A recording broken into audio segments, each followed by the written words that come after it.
Chennai Saidapet MC. ராஜா விடுதியில் மாணவர்களுக்கு வழங்கப்பட்ட உணவில் புழுக்கள் இருந்த சம்பவம் அதிர்ச்சியை ஏற்படுத்தியுள்ளது. இதனால் விடுதி நிர்வாகத்தை கண்டித்து மாணவர்கள் போராட்டத்தில் ஈடுபட்டு வருகின்றனர். இதுகுறித்த கூடுதல் தகவலுடன் நேரலையில் இணைகிறார் நமது செய்தியாளர் பாவேந்தர். வணக்கம் பாவேந்தர், இது தொடர்பாக ஏற்கனவே மாணவர்கள் புகார் அளித்துள்ளனரா? விரிவான விவரங்களை பதிவு செய்யுங்க இந்த போராட்டத்தை குறித்து.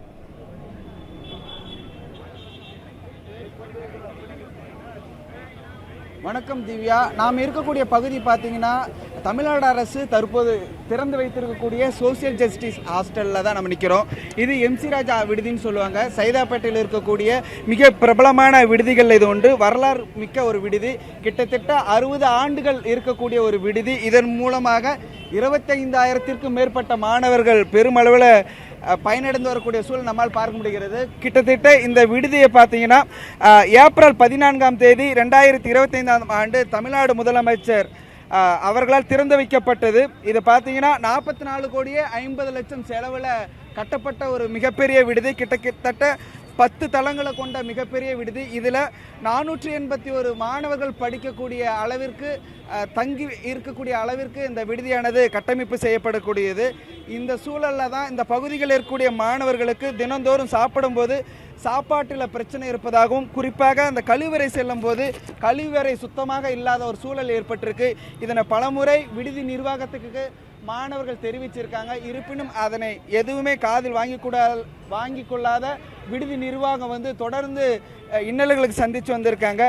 அதன் தொடர்ச்சியாக இன்று மாணவர்களால் பொறுத்து கொள்ள முடியாத சூழலால் இன்றைக்கு பார்த்தீங்கன்னா மாணவர்கள் ஒரு 100க்கும் மேற்பட்டோர் எம்.சி. ராஜா அதாவது சோசியல் ஜஸ்டிஸ் ஹாஸ்டலுக்கு முன்னாடி போராட்டத்தில் ஈடுபட்டிருக்காங்க. அவங்கள்ட்ட கேட்டு பெறலாம், தொடர்ந்து என்ன மாதிரியான பிரச்சனையை சந்திச்சுட்டு வராங்க இங்கே மாணவர்கள். நீங்கள் என்ன வலியுறுத்தி தொடர்ந்து விடுதியால் காப்பாளர்கிட்ட பேசிட்டு இருக்கீங்க? 6 மாதத்துக்கு முன்னாடி ஒரு மனு கொடுத்தோம். அப்புறமேட்டுக்கு இப்போ சமீபத்தில் 3 மாதத்துக்கு முன்னாடி ஒரு அந்த மனு கொடுத்தோம். மனுவில் குறிப்பிடுறது ஒன்று மட்டும்தான். போலீஸ் நாய்க்கு தர உணவுப்படி காசை விட கைதாகி கொலை பண்ணி உள்ளே போகிற கைதிக்கு தர உணவுப்படி காசை விட இங்கே படிக்கக்கூடிய மாணவர்களுக்கான உணவுப்படின்றது அதை விட வெக்கக்கெட தான் தராங்க அரசாங்கம். நாங்கள் இதை வலியுறுத்தி தான் நாங்கள் எங்கள் அமைப்பு சார்பில் பலமுறை போராட்டம் நடத்திருக்கிறோம். நம்ம உணவுன்றது இந்த விடுதியில் ஒரு பெயரளவுக்கு மட்டும்தான் இருக்குது. இந்த விடுதியில் இது புது ஹாஸ்டல் நீங்கள் பார்க்குறது. இப்போது இந்த விடுதியில் 400 சில பேர் பசங்க தங்கியிருக்கிறாங்க. அது பழைய ஹாஸ்டல். அங்கே ஒரு 450 பேர் தங்கியிருக்கிறாங்க. 2 ஹாஸ்டலுமே சேர்த்து ஏறக்குறைய 850க்கும் மேற்பட்ட மாணவர்கள் இங்கே படிக்கிறாங்க. ஆனால் இந்த 850 பேருக்கும் போதுமான உணவு நல்ல முறையில் வருதுன்னா நிச்சயமாக அது கிடையாது. ஆனால் இந்த உணவு தான் இங்கே சமைக்கிறாங்க. இங்கே சமைக்கிற உணவு தான் 4-5 விடுதிக்கு இங்கேருந்து ஏற்றுமதி அடிப்படையில் இங்கேருந்து கொண்டு போகிறாங்க. இந்த விடுதியிலே உணவு சரியில்லை. பல பசங்க இங்கே இருக்கக்கூடிய 900க்கான பசங்க எல்லாருமே பாதி பேர் வெளியில் தான் போய் சாப்பிட்றாங்க. அது மாதிரியான ஒரு அவலநிலை தான் இந்த விடுதியிலே போகுது. அப்போது இங்கே செய்யக்கூடிய உணவை இங்கேயே சாப்பிட முடியலன்னா இங்கேருந்து ஏற்றுமதி ஆகி 2 ஹவர் 2.5 மணி நேரம் தாண்டி போகுதுங்கள. அப்போது அங்கெல்லாம் உணவு முறை எப்படி ஆகுன்றது தான் நாங்கள் சொல்ல வரேங்க. உணவு முறை முதல்ல இந்த பொது கிச்சன்ற அடிப்படையை தமிழ்நாடு கவர்மெண்ட் ஒழிக்கணும்.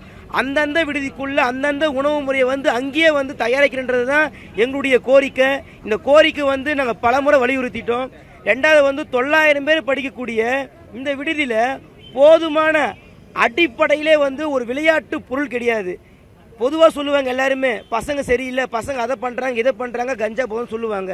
அது இருந்ததுன்னா அதை ஒழிக்கிறது தானே அரசாங்கத்துக்கான ஒரு மாற்று வழி உண்டாக்கணும். அதுக்கான மாற்று வழி ஒன்று மட்டும்தான், விளையாட்டை ஊக்குவிக்கணும். 900 பேரில் கிரிக்கெட்டில் பல பேர் சிறந்து விளங்குறான், வாலிபாலில் பல பேர் சிறந்து விளங்குறான். இந்த விடுதியில் தங்கியிருக்கிறவங்க கபடியில் பல பேர் ஸ்டேட் லெவலில் போயிருக்கிறாங்க. இன்றைக்கி எப்படி இன்றைக்கி கண்ணகி நகர் கார்த்திகை கொண்டாடுறோம், அந்த மாதிரி இந்த மாணவர்களுக்கான போதுமான ஒரு கிரவுண்டை உருவாக்கினா போதும். இந்த விடுதியில் கார்த்திகா மாதிரி பல 100 மாணவர்கள் கார்த்திகா விட மிஞ்சக்கூடிய அளவில் மாணவர்கள் உருவாகுவாங்க. ஆனால் உருவாகிறதுக்கான சோர்ஸ் அரசும் நிர்வாகமும் செய்ய மாட்டேன்றாங்க. அதுதான் ஏன்னு கேட்டு இன்னைக்கு 100க்கும் மேற்பட்ட மாணவர்கள் இன்னைக்கு இந்த போராட்டம் பண்றாங்க. நாம தொடர்ந்து இந்த பகுதியில் இருக்கக்கூடிய இன்னொரு மாணவர்கிட்ட கேட்டு பெறலாம், சாப்பாட்டில் என்ன மாதிரியான பிரச்சனை இருக்குது? சாப்பாட்டில் அடிக்கடிக்கு புழு வருதுன்னா இத்தனை முறை இன்ஃபார்ம் பண்ணிட்டோம், இத்தனை முறை போயிட்டோம். ஆனால் திரும்பி அதுமாரி தான் இத்தனை முறை இன்ஃபார்ம் பண்ணிட்டோம். இந்த துவையல் மூலியமா நிறைய கடல் மூலியமாக முன்னேந்துட்டோம். சாப்பாட்டில் புழு, பிளேடு, எப்படின்னா இரும்பு பொருள் அதுமாரிலாம் நிறைய வந்து உயுது. மிஸ்டேக் நிறைய ஆகுது, கண்ணாடி பொருள்லாம் அதிகமாகுது. நாங்கள் அதை எவிடன்ஸோட ஃபோட்டோ எடுத்து எல்லாமே வச்சுக்கிறோம். தொடர்ந்து இந்த பகுதியில் இருக்கக்கூடிய மாணவர்கள் ஒவ்வொரு வேளை சாப்பாட்டிலும் பார்த்தீங்கன்னா புழு, இரும்பு துண்டு, அது மட்டும் இல்லாமல் உடஞ்ச கண்ணாடி துண்டுலாம் இருப்பதாக குற்றச்சாட்டு வச்சுக்கிட்டு இருக்காங்க. தொடர்ந்து இந்த சமூக நீதி விடுதியில் படிக்கக்கூடிய மாணவர்களுக்கு வந்து தொடர்ந்து இதே மாதிரியான நிலைமை என்பது ஏற்பட்டு இருக்கு. சமூக நீதினு விடுதியில் மட்டும் பெயர் வச்சுட்டு மாணவருக்கு வழங்கக்கூடிய அந்த சாப்பாட்டில் சமூக நீதியான சாப்பாடு இல்லைன்றது ஒரு மிகப்பெரிய குற்றச்சாட்டாக இருக்குது. களத்திலிருந்து மாணவர்களின் போராட்டம் தொடர்பான விரிவான விவரங்களை பதிவு செய்ததற்கு நன்றி பாவேந்தர். 13 years of trust, a revolution of gratitude, 100% assured appreciation. With gratitude, G Square oda 13th year anniversary offer plot villa apartment எது புக் பண்ணாலும் 25 வருஷத்துக்கு பவர் இருக்கும், ஆனா EB bill இருக்காது. Up to 5 kilowatt solar panels with no additional cost ஓட கிடைக்கும். Zero EB revolution. To book, call 8939710009.